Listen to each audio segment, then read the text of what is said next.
ایک کو دیکھو کہ اس کی شادی ہو رہی ہے، وہ ناچ گئی، اور ناچنے کے بعد اس کے لیے جو تماشا شروع ہوا کہ بچی کی شادی ہو رہی ہے، اس کو کوتے کا بچہ دیا اور خوش ہو رہے، گدھا دیا۔ وہ گدھا جائز تھا یا نہیں تھا، لیکن مسلمان اور گدھا کیا کام ہے گدھے کے ساتھ؟ اور پھر مت ماری گئی ہماری قوم کی کہ اس کو اٹھا کر کے پوری دنیا میں پھیلانا، گدھا دیا۔ سب تمہارا نما خلقناکم، کیا تم گمان کرتے ہو کہ میں نے تمہیں ایسے ہی پیدا کیا اور تم پلٹ کر کے میرے طرف نہیں آؤ گے؟ اب آپ دیکھ لیں کہ موبائل اٹھایا، جو بھی غلط کام کر لے، فضول کام کرے، جس کا نہ دنیا میں کوئی فائدہ ہے نہ آخرت میں، اس کو اٹھایا، وہ وائرل شروع ہو گیا، اور سب ہم خوش ہوتے ہیں اس کو دیکھنے میں بھی، اس کو پہلانے میں بھی، اس پر وقت برباد کرنے میں بھی۔ ہمارے کچھ ساتھی ان کو دیکھ کے پھر بتاتے ہیں نا، ایک کو دیکھو کہ اس کی شادی ہو رہی ہے، وہ ناچ گئی، اور ناچنے کے بعد اس کے لیے جو تماشا شروع ہوا، تو بھائی اگر اس کو آپ پروموٹ کر رہے ہو تو اس کو بھی تو دیکھو کہ پنجاب میں غریب شخص کی بچی، اس نے میٹرک میں بہت اعلیٰ نمبر لیے، لیکن ان کے پاس پیسے نہیں تھے، تو 1 سال انہوں نے تعلیم نہیں کی، گھر پر رہی۔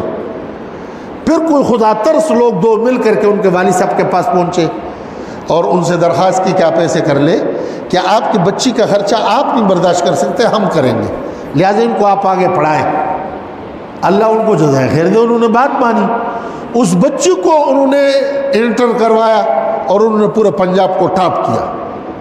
آج پوری دنیا کے تعلیمی ادارے ان کو کہہ رہے کہ آپ آ جائیں، آپ کو ہم مفت پڑھائیں گے۔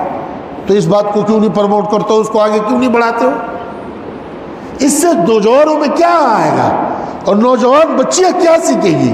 لیکن یہ بھی کوئی بات ہے کہ بچی کی شادی ہو رہی ہے، اس کو کوتے کا بچہ دیا اور خوش ہو رہے، گدھا دیا۔ یہ نہیں کہتے کہ گدھا جائز تھا یا نہیں تھا، لیکن مسلمان اور گدھا کیا کام ہے گدھے کے ساتھ؟ اور پھر مت ماری گئی ہماری قوم کی کہ اس کو اٹھا کر کے پوری دنیا میں پھیلانا، گدھا دیا۔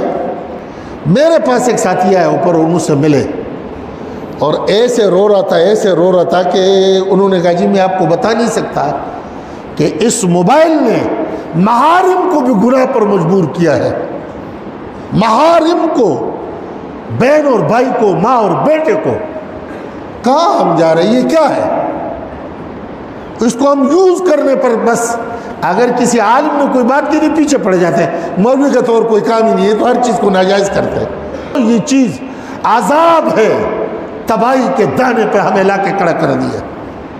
میرے محترم بھائی اور دوستو، جو ساتھی ہمارے جاتے ہیں یورپ تو کہتے جی وہاں تو بہت زبردست ہے، ان لوگوں کی زندگی بڑی پیاری ہے۔ ان سے پوچھو کن باتوں کی آپ تعریف کر رہے ہو، تو کہتے جی وہ وعدہ خلاف نہیں ہے، جھوٹ نہیں بولتا، کاروبار میں دھوکہ نہیں کرتے۔ تو پوچھو یہ تعلیمات انہوں نے کس سے لی ہے؟ یہ باتیں انہوں نے لی کس سے ہے؟ اسلام کے تعلیمات سے۔ اوصاف حمیدہ انہوں نے اٹھائے ہیں اور اس کو پر عمل پیرا ہے، اس میں وہ کامیاب ہے۔ اور جہاں اسلام سے انہوں نے پہلو طے کیا ہے، شراب پینا، جوا کھیلنا، سود کھانا اور فحاشی کا پھیلاؤ، آج ان کے حالات دیکھ لو کیا ہو رہا ہے، اس میں ان کی کیفیت کیا ہے؟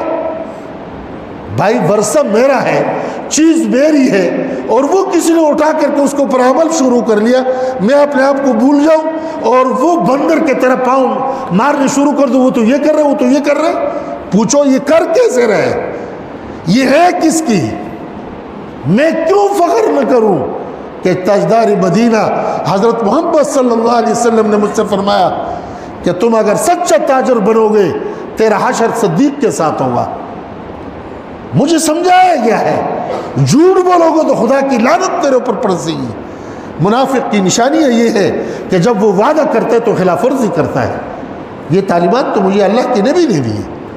لہٰذا میرے پیارے بھائیو، یاد رکھو کہ اپنی اولاد کی تربیت یہ سب سے ضروری چیز ہے، اور موبائل سے ان کو بچاؤ۔